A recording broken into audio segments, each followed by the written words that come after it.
morning shine, shine, shine. Las Vegas, shine your light on me. Welcome to Las Vegas Tonight with your award-winning host, Dale Davidson. Dale interviews fascinating guests from top-ranked celebrities to people just like you who have an important story to tell. For more than 15 years, Dale is broadcast every week from the fabulous Las Vegas Strip. He finds the people who really make Las Vegas a one-of-a-kind city and lets the world know just what's happening in this remarkable town. You'll discover why 50 million people visit the entertainment capital of the world every year. Stay tuned for another exciting episode of Las Vegas Tonight. Welcome to Las Vegas Tonight. I'm your host, Dale Davidson, and I'm blessed to be your host. Thank you for tuning in. You're going to be really glad you did. Jackson Crisp is with us. He's a fantastic guest, great backstory, and a very accomplished gentleman. Jackson, thanks for being on the show. Hey, good to meet you. Yeah, we really appreciate it. Yeah, for sure. And people would never guess you once played in the NFL by looking at you. What else would you have done? Right, I always say figure skating. They say. That's great. Yeah. So were you a big kid in Cheyenne, Wyoming, where you were growing up? Yeah, so a lot of folks just, they don't, when I say Cheyenne, Wyoming, they're like, what is Wyoming? And then what is Cheyenne, right? Yeah, no, I was always a bigger than average kid. Yeah. So I think I was this tall in the ninth grade. Oh my Lord! And a few pounds less, but this tall. Yeah, all of us were a few pounds less. And were you recruited in high school to be a football player? Well, yeah, that whole story, it's a pretty unique story. So I was a three-sport guy. I did track, basketball, and football. Okay. And then I gave it a shot in wrestling my ninth grade year, where there was actually an injury that would come back to haunt me later on my shot in the NFL. You got hurt, yeah. But I was recruited out of high school, but I was recruited to, my goal was not to play football. Yeah. Right, I liked football and I loved it, but my goal was to use it to get a better education. Oh, smart. Right, and the Colorado School of Mines was a top engineering school. That's a great school. Yeah, I went to DU in Denver. Okay, so you know. I know Golden really well. Yeah, a great school, and there's a little beer company in that town, as I recall. Yeah. We would do the tour all the time every weekend. Yeah, Coors beer. The Coors beer. Yeah. So I knew that school was there, and the coach really wanted me to play.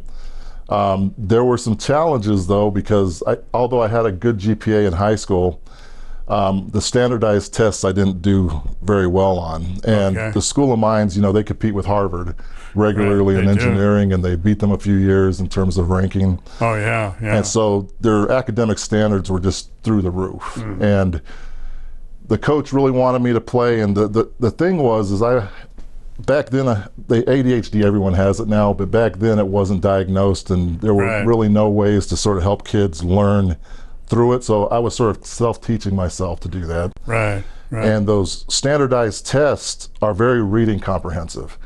Right, so even the math and the science, you had to be able to read word problems, word problems on a timer, right? Yeah, right. And so that was really hindering me. So it didn't really represent my intelligence or EQ, in terms of where it was at. And but nonetheless, I didn't hit the standards for Mines. So the academic professor or the academics at Mines actually didn't want me to attend the school because they didn't want to start a precedence of letting athletes in.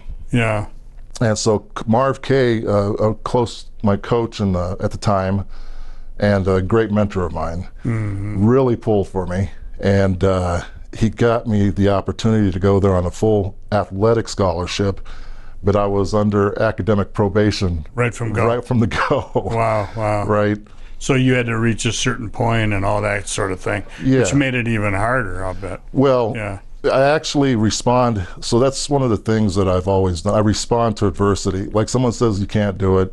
Right. I'm like, don't ever tell me can't or never, right? That's just sort of ingrained in me. And that's why I come up with great ideas and all that, because where a lot of people throw their hands up, I'm like, no, you can work it out. Yeah, sure. But I got there, and I ended up getting a real high GPA. I think it was around a 3.8 that first year. Wow. And they went, we were wrong. And they went, we were wrong. And not only that, I earned a full academic scholarship. Wow. And I was able to give, Congratulations. it was pretty awesome because I wasn't expected to make it. And then I was able to give my athletic scholarship to another player. Wow, that's fantastic. Yeah, so it was that's sort of fantastic. Yeah. And how did you like Golden? It's a beautiful town. You know, I loved Golden. I loved the coach. You know, Coach Marv Kay was our head coach then. Yeah. And now they have the stadium named after, the new stadium there. Oh, is that right? Yeah. Wow. So back when I played, it wasn't a football powerhouse. But now, believe it or not, it's they ranked top 3 in the nation, Is NCAA. that right? Yeah, and they made it to the semifinals. Wow. So they've turned that football program. I mean, it's amazing, and they have a new stadium there with skyboxes, and it's called Marv Kay Stadium. Oh, so that's beautiful. yeah, it's that's pretty cool. Beautiful. Now, engineering is a tough major anyway. Yeah. What attracted you to that? Were you a science and math kind of guy in high school, for example? Yeah, I was one of those guys that would always ask, "How does it work?" Right, Yeah, and keep asking those questions and drive the parents and step parents crazy because they're like, "Oh, give it a how do stars Take this do thing this?" apart and put it back together. And I would again. always tinker around. Yeah. Yeah, so I think I was just sort of naturally curious, and it's funny because later on in life I discovered I didn't really want to be an engineer, a bit more of a project manager. Okay. With a technical background, right? I wanted to see the whole picture and put together the whole project and puzzle. To supervise it all. Supervise it all and make it work. And but engineering's still important in that because you need to know process and how things work and how things are put together. So so that's sort of the direction I went. But yeah, I thought for sure I wanted to. I think when I was 5, I said, "Mom, I want to be an engineer and a football player." Right? And you did both. And I did both. So you did both. That law of attraction thing. Yeah. Yeah. And then who did you play? You played for the Jets briefly? Yeah, so that was I wasn't trying to play football in the NFL. I was wanting to pay for my school, and now my school was paid for academically, and so I'm still playing football because I enjoyed it and my teammates, and I excelled at it. And I went to the Division II All-Star games my junior and senior year, I believe, and the junior year when I was there, I did very well. In that game, and then I started getting invited to go practice at CU. So drive over to CU and train with the guys in Boulder. A lot of the older guys that we might know, like Cordell and Westbrook and all that played with the Steelers. And Doc Crease was there, and so I'd go over there because we didn't have a strength coach and training program. You know, no favors. There was none of the stuff that big schools get, right? Nutritionists, strength coaches. And so when that interest picked up, I started going over there and training with them, getting close with the guys. And I got invited to a regional combine, right? And so after the All-Star game, I got on the scouts' radar because of how I performed. And then I was invited to that combine, and so I started working out with CU to sort of get ready for the combine because I think I was the second or third guy ever out of Mines to get a pro shot at that time. Right. And so there weren't any of that going on at Mines. So I was doing that there, and I went to the combine and I tested super high on the I think the top 1 or 2 or not one, but top 5. In the nation in terms of strength, speed, and size, and vertical jump, and all that. So that's what gave me the real shot. And then when I tested real well at that combine, that's when all the buzz started happening and the articles, and this kid from the School of Mines is going to get the shot for the NFL draft. And so it was a real exciting time for the school, right, and me. They were now really happy. They were really happy. Big time on it. And and they were brilliant all of a sudden. So we recruited this guy. It was a lot of fun, and you asked how I got there. So that was a long process, and then so through the draft, I had got an agent. All this stuff I hadn't been thought about. Even thought about. It's all of a sudden being tossed at me, and scouts coming to the games now, and like everyone, to watch practices and the games and all that. Yeah. So there was a lot of activity around that. And the draft day came, and I was a projected third or fourth round pick that year. And which is amazing, going from obscurity to now competing with Division I, and because of the combine I did. There's hardly any Division II guys ever made. Yeah, and especially on the board, right? So it was I was doing, I was working out with some of the Broncos at the time to sort of get used to the next level. Right. And anyway, so draft day came, and I'm at school at my fraternity house. It was a football fraternity. And, I think Marlon talked about this too, but draft day is a weird day for everybody because nothing goes how you think, unless you're just, there's certain people, but they're very rare. The draft day started, and they're going down, and no tackles are going. And really? This is the one year, I can't remember another year where just no offensive linemen were going. Really? Yeah. Because typically they're frequent because of their being, it's a position where you get hurt a lot. Yeah.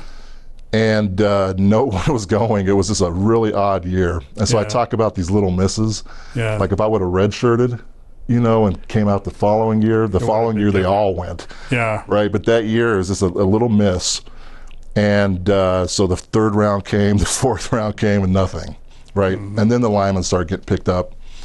Fifth round came, the Steelers coach called me because I had been practicing with CU and knew the players there. Yes. So the offensive line coach called me and said, we're going to pick you up in the 6th or 7th round, son. I was like, yes, sir, coach. I'm ready to come play for you guys. And just like in the movies, the 6th and the 7th round came. They went with someone else on the board. Oh, no. Right. So that was my draft day. So it went from this hype to crickets. Yeah. And my agent called me right up and said, just hang tight. I'll give you a call back. And the next morning he called me and said, the Jets want to pick you up on a free agent contract. And it was little money, but it wasn't the big money. Just everything changes. When you get drafted higher, there's an investment in you. Yes. And so you're almost guaranteed a few years of development. Yeah. Right. Where as lower into the free agent spot, you're not as business invested because it's a business. Yeah. And anyway, so I went as a free agent to the Jets, and that's sort of my in from Mines to the Jets. It was a whirlwind. Yes. And happened quick. Wow. Wow. Yeah. And you suffered a career-ending injury, right? Yeah. So that little miss thing just kept happening with that whole shot. I got there. Came up to speed because I mean, imagine coming from D2 to this level with size and strength and speed and just. And you were clearly smart, so you were learning the playbook. I was learning the playbooks like this against the best in the world, and you're taking all the reps because you're the young guy coming in, so you're going against the first string, taking all the reps, and it was a great time, and I was very aggressive between the plays, but it wears down on you, Oh, sure. Going through camp like that. But so 2 or 3 weeks in, there's a spring camp, and you got to get qualified for the fall camp, right? You got to make it through to the fall camp where they cut down to the final roster. Right. And so spring camp, I got there and I started getting used to the guys and the speed and what's involved. And it's crazy. You know this in business and as an interviewer in your professional career, right? Yeah. When you start playing at those next levels, it's different. like it's different.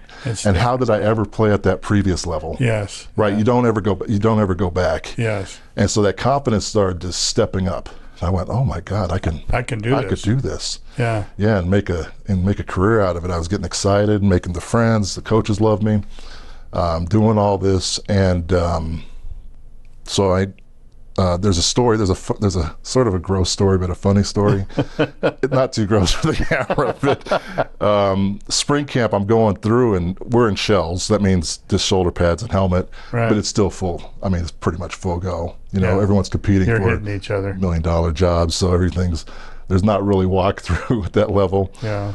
And there was maybe a week or 2 weeks left of camp, and I got my hand up in the tackle was the Marvin Washington, the defensive tackle. Yeah. And they don't like that when you get your hand in their face mask. Yeah. And he broke my hand. Oh, he went like that. He broke just it was on purpose. It was. I'm not going to say that, but let's just say it was an aggressive move, and it broke this metacarpal. And I knew it was a clean break. I heard it snap and all that. Oh, yeah. And so I got back home, and I have the ice on it, and this finger's rotating in. Oh, right. Yeah. So it's a clean break. Yeah. So I won't get into the details, but I would reset it every night, go to sleep, and then re-break it the next day. Oh, because I didn't want to report it. You didn't want to tell. Didn't want to report it, and then I got through camp and I made it to the fall camp. So that was a good part.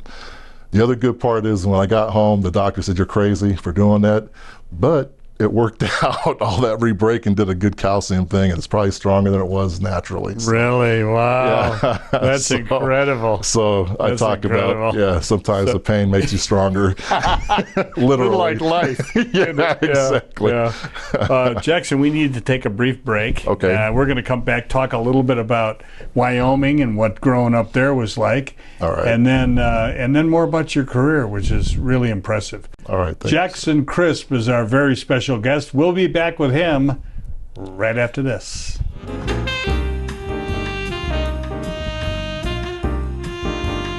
Hi, I'm Dale Davidson, host of Las Vegas Tonight. You know, radio has an enduring place in the heart of America. Sometimes it's music that can enliven your spirit or keep you company when you need some. More often for me, it's just been the right spoken word or two that can quiet my mind and soul. Radio brings me a reassuring word in the quiet of night or a welcoming voice early in the morning as I shake off the night's sleep and find my way into God's purpose for my day. And always, I find the best radio station is the one that brings me the best news, the gospel of Jesus Christ. My favorite radio station is KKVV in Las Vegas, Nevada. It's still right where it's been for years, at 1060 on the AM dial, hovering over Sin City like a gospel airship, broadcasting the good news of the abounding love that Jesus Christ has for every single one of us. No matter who you are or where you live, you can receive God's Word via the KKVV Gospel Airship. Just go to kkvv.com and click on Listen Live. KKVV is using all the tools that God's provided them, like podcasting and video streaming and video on demand, to produce programs that lift up our fellow believers and save the lost. If you feel a calling to speak to others about Jesus Christ on your very own show, pick up the phone and call the station. They'll be happy to tell you how. Call KKVV today at 702-731-5588 or drop them an email at kkvvradio@hotmail.com. Please join me in becoming part of the KKVV family. You'll be glad you did.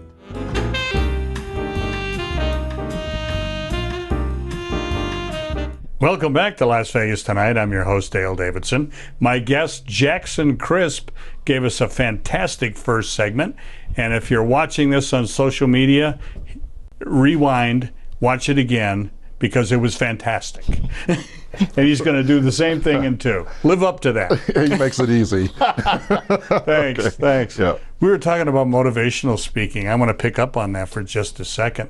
I know you do some. Mm-hmm. You say not as much lately because you're an inventor and you're working on inventions, but it's a different life, isn't it? It's a little bit like professional sports in the sense that the adrenaline rush hits you the minute you get there, and then you try to do your best to live up to what the crowd expects. But it's really a great thing, isn't it? Yeah. Don't you love speaking? That's why I got into it. Yeah. Right. And I've always been a speaker my whole life. Have you? Yeah. Even the few events I went to before I got into the industry, people are always saying, "You should be on stage. Why aren't you on stage?" And I was like, because I like to teach and I like to inspire just naturally. Right. And so I was just like, I love it. And the football thing, we can maybe talk about that later. It didn't end before the traction got started. It was over. But that adrenaline you get, through football, and just everything involved with it. Yeah, you don't ever forget it. Yeah, right. Yeah, that excitement. It's that excitement, that adrenaline, just that rush, that natural high. And the only thing that's got me close to that is when I get done on a stage speaking to people. Public speaking. That'll do it. And I'm just like, that could be the, and I can always change my topic. Yes. Right. I could change the people I talk to. Yes. I can sort of control that a little bit. And I went, this is what I want to do for the rest. I don't have to beat my body up. Right. That's and right. I can still get some of that adrenaline. So it just, it was a natural fit in terms of inspirational, motivational. And I even do SME, subject matter expert types of talks related to engineering and project management and systems. Oh, that's fantastic. Like that. Let's go back to your childhood for just a second. What was it like growing up in Wyoming? It's a sparsely populated state. It's a beautiful state. Yeah, it is. I almost went to Cheyenne to work when I was with the Associated Press. And my guest tomorrow, Shalene, back to Marion, is from Cheyenne, and they own a TV station there. So that's a small world. Yeah, big time. So anyway, what was it like? Well, I always like to say, because people don't really, Cheyenne's one of the bigger states, and we have the population of Vegas. Yeah. Right, in the whole state. The whole state. The whole state. Yeah. Yeah, so it's pretty incredible. A lot of land, and there's lots of beauty in it. People just think westerns and flat, some tumbleweeds and all that. There's that too, but there's beautiful mountains. And just a lot of land. Grand Tetons and Jackson Hole and Yellowstone Park. It's magnificent. The Black Hills. Yeah. And were you an outdoors kid? I was in Cheyenne, so there's a huge mecca in the city of Wyoming, which wasn't big. But that's one thing I just couldn't imagine nowadays with these video games and these phones and all that.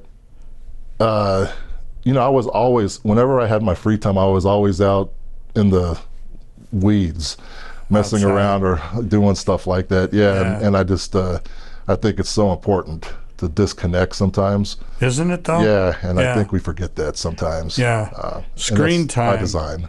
Screen time is, and you talk about ADHD, which you suffered from. I've got a son who's got it, and that is difficult.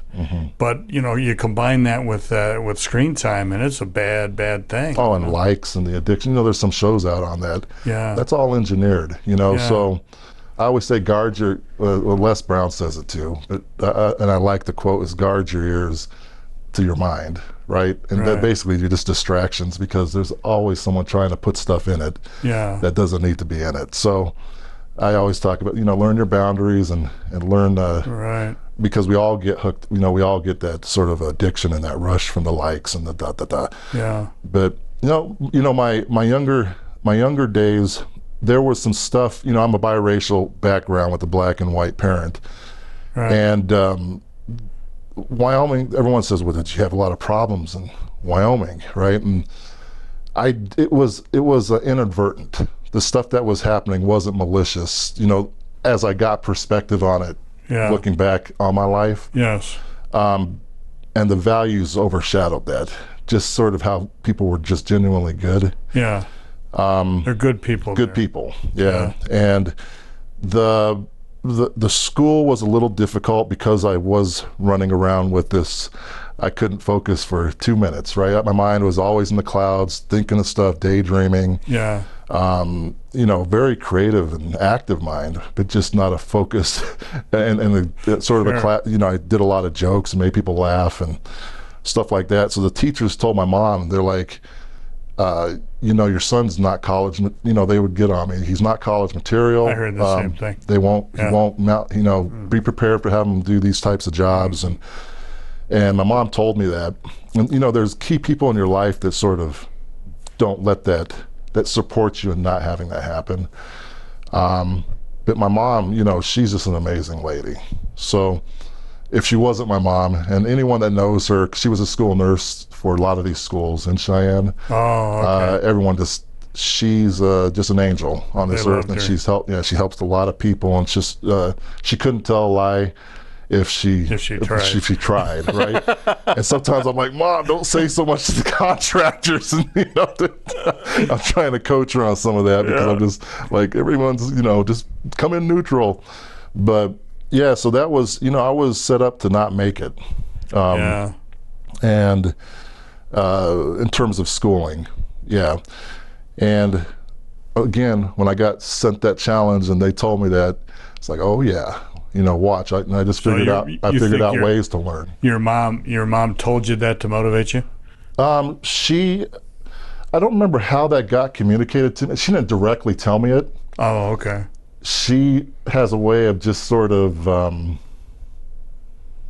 I'm making you grow without knowing, a silent coach, and I don't even think it was on purpose.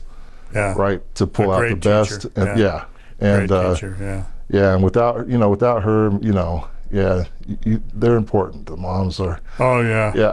That's a great testimony for moms. Yeah. You moms out there, Absolutely. we appreciate you very much. Yep. Yeah.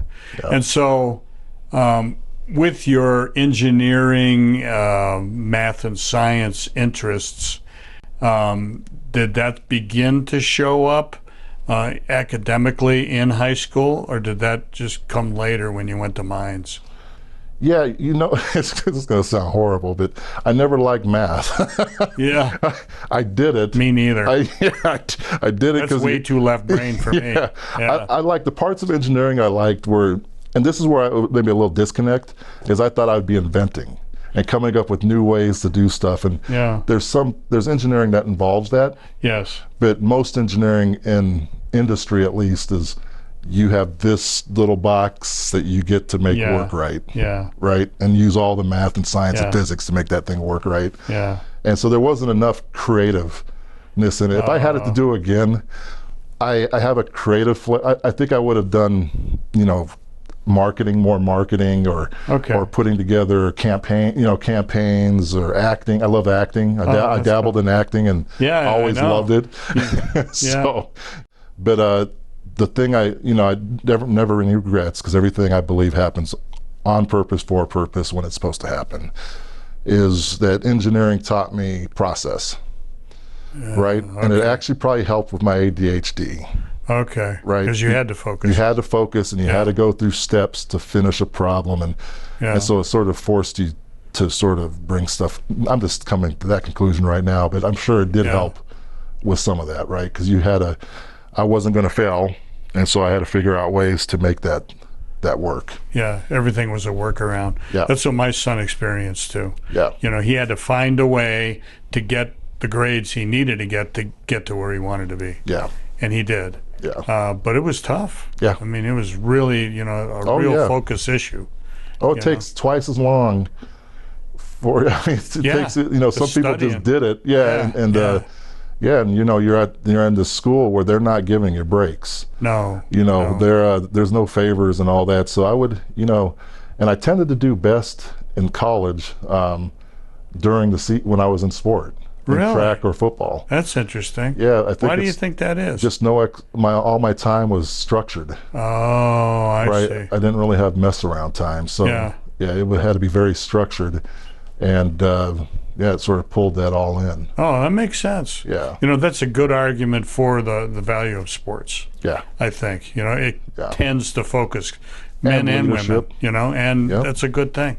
Let's talk about project management and the oil fields, and you have a very impressive resume. Yeah. So you were in charge of one thing I read was like 36 square miles or something like that in California oil fields. How'd that happen? So that was for Chevron. Yeah. When I was a project manager at Chevron.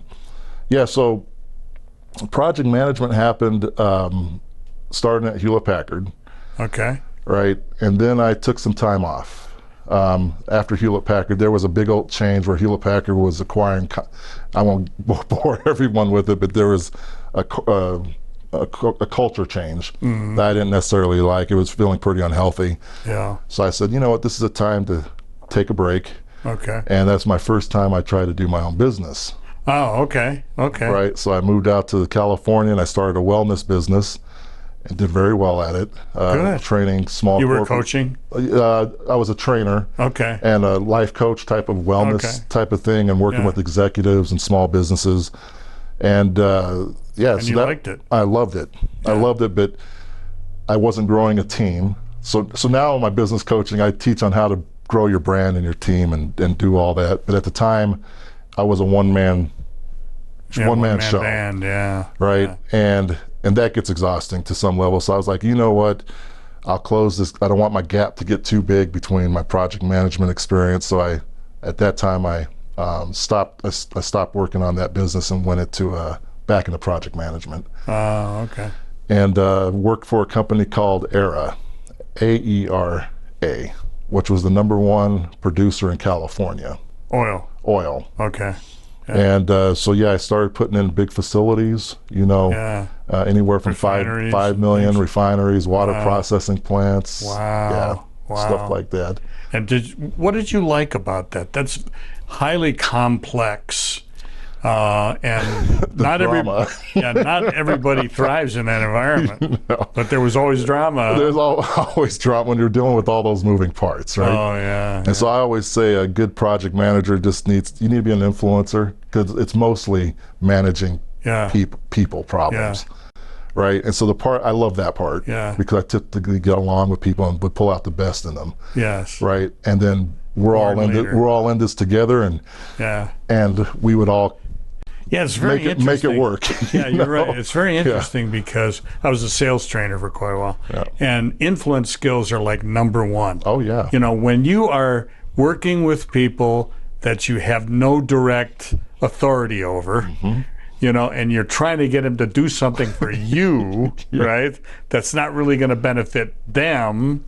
You really have to pull out all the stops. Yeah, that's it. And convince them that this is going to help them in some fashion. Yeah, and the company and us. And all of us together. Yeah. So you've taught some of that. Mm-hmm. And what kind of groups are you talking to when you're explaining team building? Usually corporate teams. Oh, okay. I'm about ready to start. I'm putting on a program to start talking to project managers. Oh, okay. Right. Okay. To bring some of those skills and all that. So that's sort of the space I want to move into. Okay. And then I just talk with kids, and colleges and at events and stuff like that, because everything's a project. Sure. Right, when you think about it, everything you do is a project, and it should be approached to some level like that. You start a day, and you got to get to be with the product. Yeah, how are you going to make that all happen? Yeah, and the systems in place to make it, and so it works by itself. So you don't have to, when you want to scale, it's not breaking. Yes. So you just have to think things through a little bit, and so everything's a project. Yeah, and reproducible. Reproducible. Yep. A trainer, I think, really is most needed when they come into a situation where there are multiple teams and they can't work together. Mm-hmm. They're in silos, as we say, right? We'll talk about that. The silos thing is a crazy one, right? Because you got to pull people, because they're protecting their their silo. Yeah, that's right. You're not busting into my silo. Especially when I did the government work. The silos were thick. We want to talk about that. We're going to take another brief break and come back with Jackson Crisp for our final segment. And we want you to stick around because it's going to be nothing but fun. We'll be right back.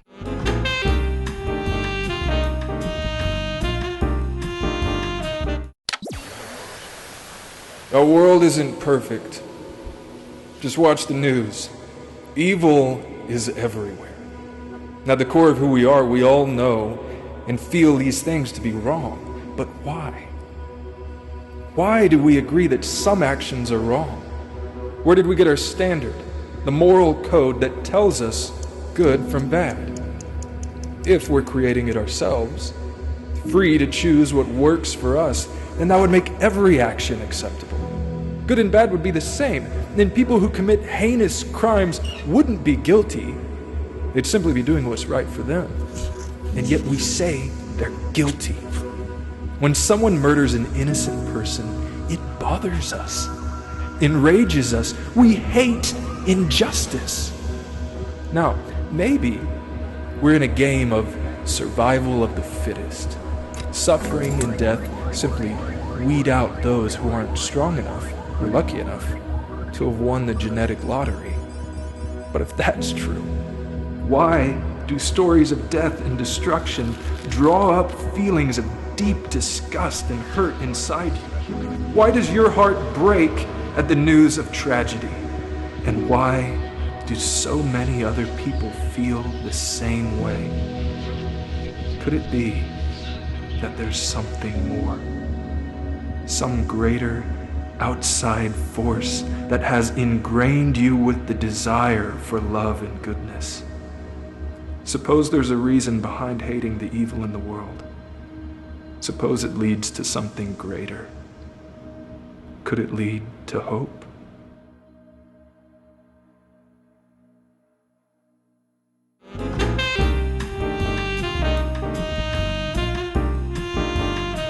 And welcome back to Las Vegas Tonight. I'm your host, Dale Davidson. If you watched the last two segments, and I hope you did, you've really learned a lot about Jackson Crisp and his wide, varied experiences. And he's really a good guy. Let's talk about foundation work. That's a little bit different, the nonprofit world. Yeah. How did you get involved in foundations? So that's a crazy story. So no one really knew about my football background. Besides looking at my size, I'd always get the assumption that I played football. But I never really talked about my experiences. Yeah. And I got here to Vegas, and someone invited me to an NFL alumni event. Okay. I was like, oh, they have NFL alumni events? What is that? Yeah. So I ended up going to this thing, and that's where I met Marlon. Okay. Right? And we just hit it off. I was like, oh my God, my brothers have come home, right? Like in terms of just, because he's an amazing guy, and just the guys there, it was like instantly, it's like a brotherhood forever. Oh yeah, sure. Right? And you have the different personalities and all the crazy and the cocky and all that, but it's a brotherhood. Yeah. And so I was just like, oh, this is amazing. And so I got more involved and started helping Marlon out. At the time, it was Lyndon King.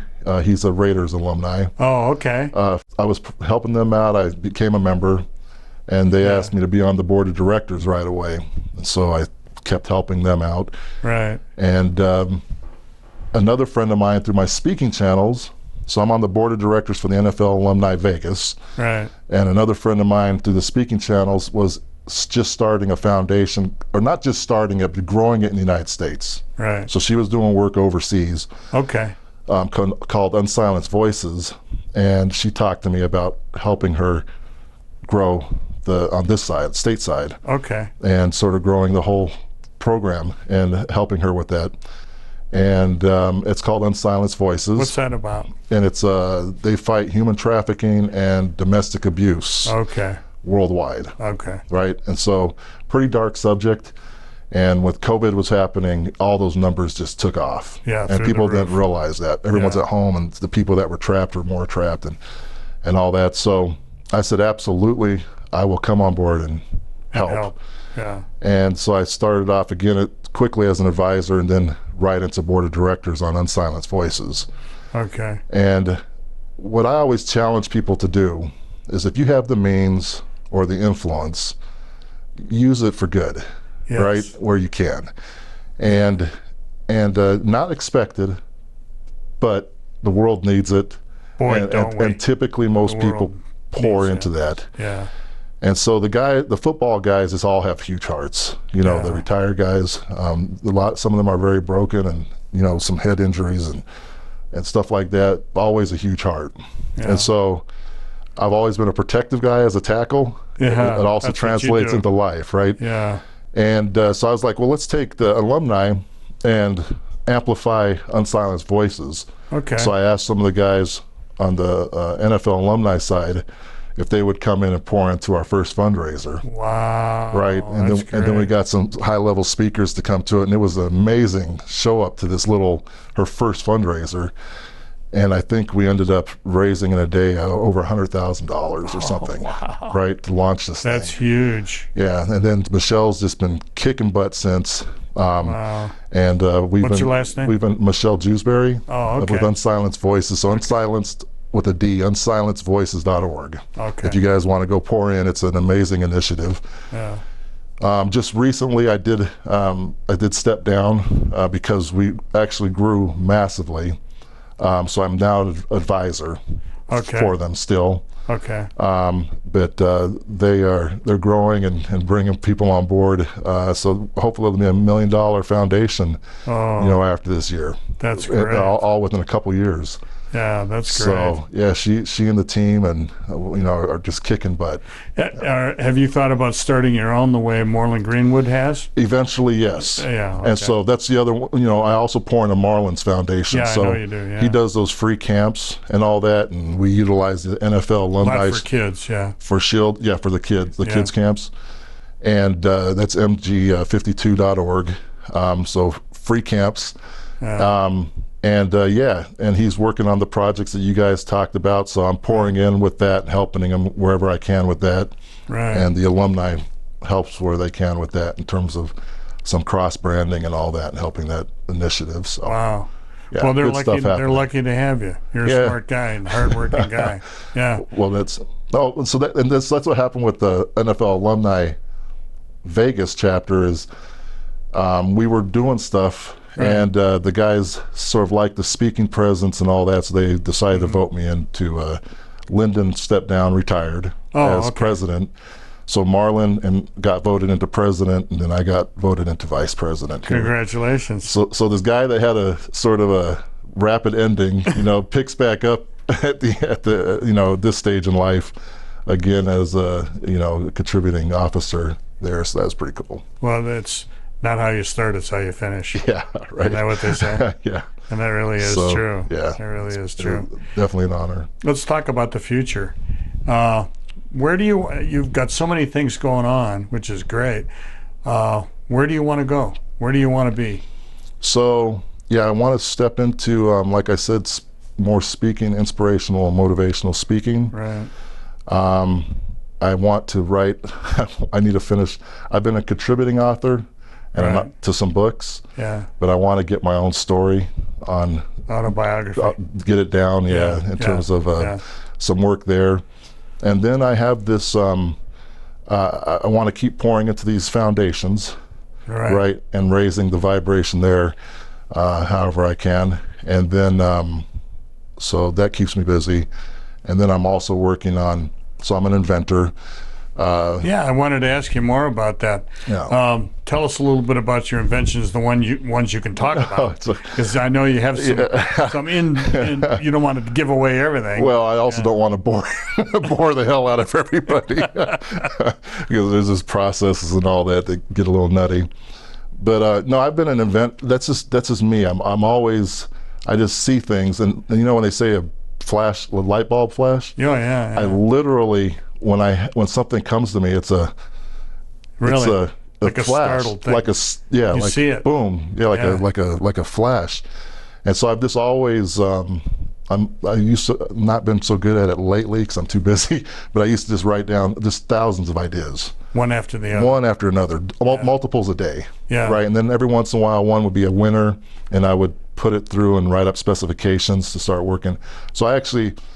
My patent attorney, I've been working with him for probably 10 years. And so he's gotten you some patents, right? Yeah, we've gotten some patents. So I'll work on the to try to keep costs down because they're expensive. Yeah. He's not cheap. Yeah. No, but so I'll work on specifications and then he'll work up the specifications and the claims. Oh, I see. And so there was one I just recently received. I've started it back in 2010.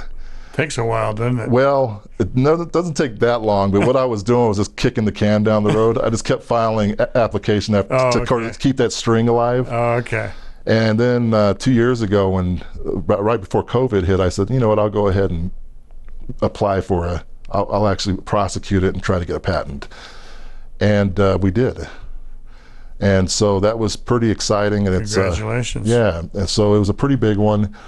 I'm now running against some time. The thing with patents is there's these timelines. Once you start it, you're constantly on a race to just keep stuff current. Okay. And so I'm doing a lot of that now. So you asked me what I'm doing. So speaking, pouring into those foundations a book, and then developing an application, and I'm actually developing a pitch deck to find investors right now. Wow, okay. So if that takes off and I get a serious investor, that'll take a lot of my time. Okay. To bring that, because you'll have to bring it to market. To bring it to market and do all the work. So we're going to see you on Shark Tank? I was actually up for Shark Tank. Were you really? On a previous invention. Really? Yeah, I actually have the infomercial. I can send it to you sometime. It's horrible, horribly embarrassing. But no, I have a lot of friends. So through these networks, right? Yeah, sure. Sure. They're just mentoring me and getting me set up with a lot. Let's talk about networking for a minute. Give people out there, kids especially, a feeling for how important that is. Oh man. You talked about mentors, several mentors in your life. That's crucial, isn't it? It's beyond crucial, and there's actually, integrity, and then this aligning with heart-centered like people. You're not going to necessarily get along with all aspects of everyone, but you want to focus on the parts that you do get along with. Yeah. And the folks that can help you with what you're trying to do, and don't burn bridges. Even if you disagree with someone, it's not ever, go hit a punching, leave and go lift weights or do something else, because you just don't know how that's going to affect you later on. Yeah. We've all done that, especially earlier on in our life. Where before we learn. Yeah. Yeah, so just practice patience, and it's not going to, doing that stuff, just like with violence and anger and all, that's not ever going to help anything, Ever. Yeah. And so just learn those triggers and to bring yourself down and to walk away, and then typically you're always very glad you didn't do something ridiculous. Sometimes you say, I wish I would have said that. Yeah. But that's about it. Yeah. Well, the biblical phrase is do unto others as you would have them do unto you, Yeah. And that's very helpful. Yeah. Speaking of which, we've only got about 3, maybe 4 minutes left in the show, and I'm going to ask you a favor, prevail upon you. I know you're a man of faith, and you walk around with Jesus in your heart. That's your camera. Would you mind addressing the camera and talk to people, especially young people today, on how having faith, no matter really what kind of faith it is, and how that helps you in your life? Yeah, so especially now, the world is hurting. We all know it. Sometimes we skate it and don't want to address it. We project stuff, but ultimately we see a lot of just not so good stuff happening. And the one thing I always challenge, I don't get into politics typically on my, when I'm speaking and all that, but we all know values.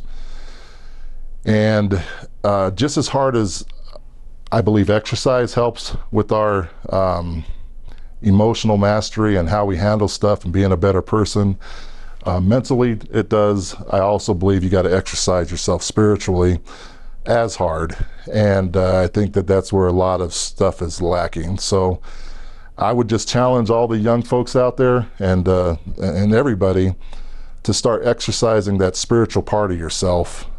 It's super, super important.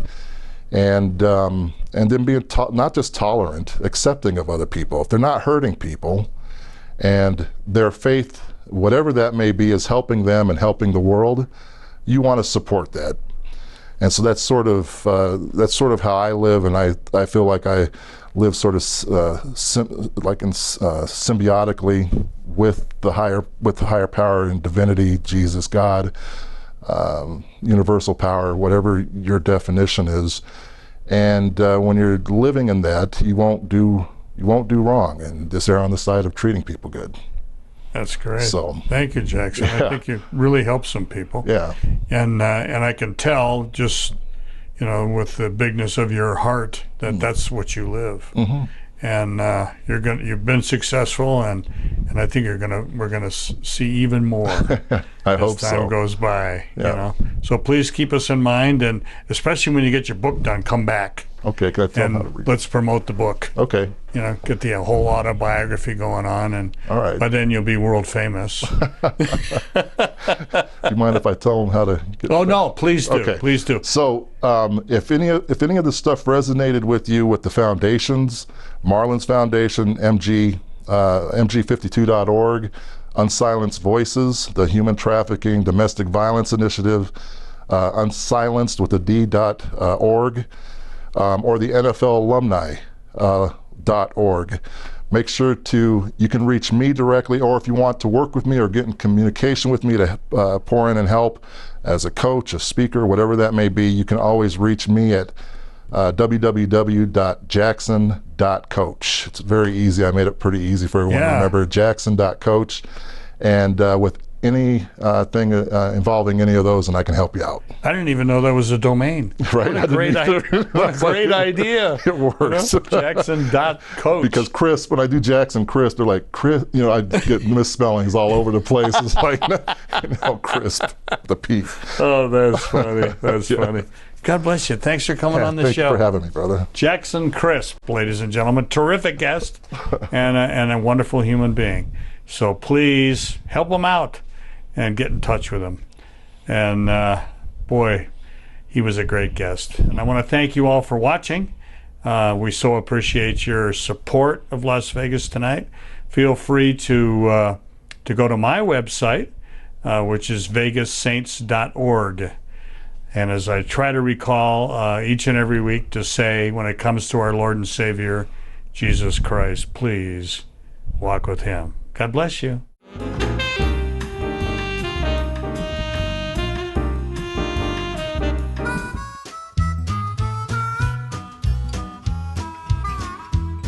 Some mornings I get up, dark clouds are in the sky. All day the sun fails to shine. Then I think of that morning when I wake up over there in the land where no dark clouds rise. There won't be no need of the moon, no need of the sun. There'll never be no night. Heaven's gonna shine and a mansion will be mine. Jesus will be the light.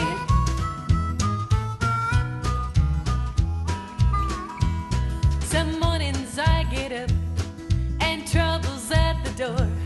That trouble hides the light of day. Then I think of that morning when I wake up over there in the land where troubles roll away. There won't be no need of the moon, no need of the sun. There'll never be no night. Heaven's gonna shine and a mansion will be mine. Jesus will be the light.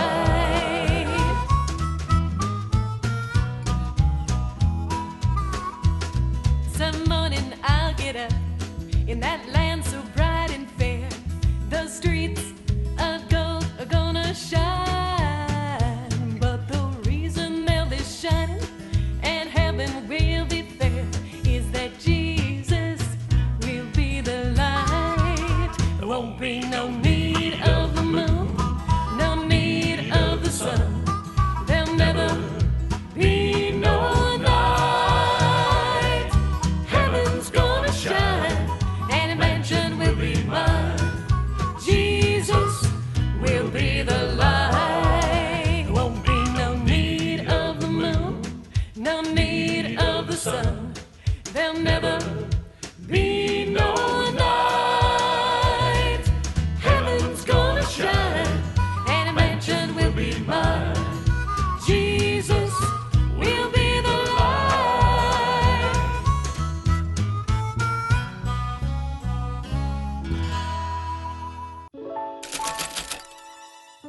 What is the Bible? What does it say? Why do people care about it?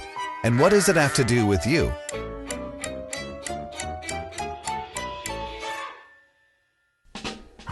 Christians claim the Bible was authored by God through human hands to share His story and help us understand who He is. It's a diverse collection of literature, including historical accounts, poetry, stories, and wisdom. It contains mind-blowing adventures like men being thrown into a fire-filled furnace, yet they weren't burned. It speaks of an old man who was lowered into a lion's den, only to be supernaturally protected and not eaten. It also tells the story of a little girl who had died, yet miraculously came back to life. The Bible is one book that contains 66 smaller books. It was written over a period of 1,500 years and authored by over 40 different people that range from shepherds to doctors, scholars, farmers, and kings. Completed 2,000 years ago, historians say it's one of the most reliable books on the planet. Over 10,000 manuscripts have survived the centuries. Compare that to only 235 known manuscripts of Shakespeare's First Folio. There have been over 5 billion copies printed worldwide, making it the most reproduced book in the world. The Bible is divided into two sections, the Old Testament and the New Testament. The Old Testament is well known for its early history of the world and insight into life, giving wisdom such as don't murder and love one another. Other sections are a bit racy, such as your breasts are like two fawns, twins of a gazelle. The first 4 books in the New Testament tell the story of Jesus through the perspectives of 4 of his closest friends. The rest of the New Testament is stories and letters revealing what Jesus' closest followers did after his time on earth. God used average people to heal all kinds of diseases and drive out demons. Many of Jesus' followers were killed because they dared to preach his message. Jesus claimed to be the human manifestation of God's unfailing love for humanity and the secret for true inner peace. He gave hope to the hopeless, love to the unloved, and then gave his life to bring never-ending life to everyone who would believe in him. That's where you come in. Beware, reading this book will change you. As you read it, its message of hope will come alive in you. That's what it's designed to do. Why not give it a shot and see for yourself what it says? It just might surprise you.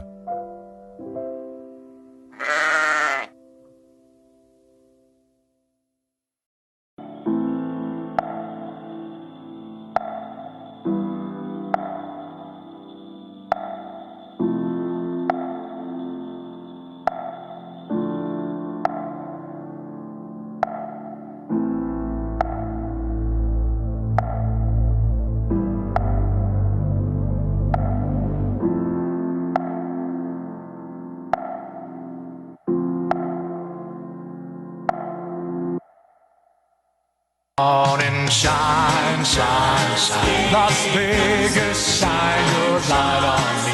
You've been watching Las Vegas Tonight with your host, Dale Davidson. We hope you've enjoyed this edition of our show.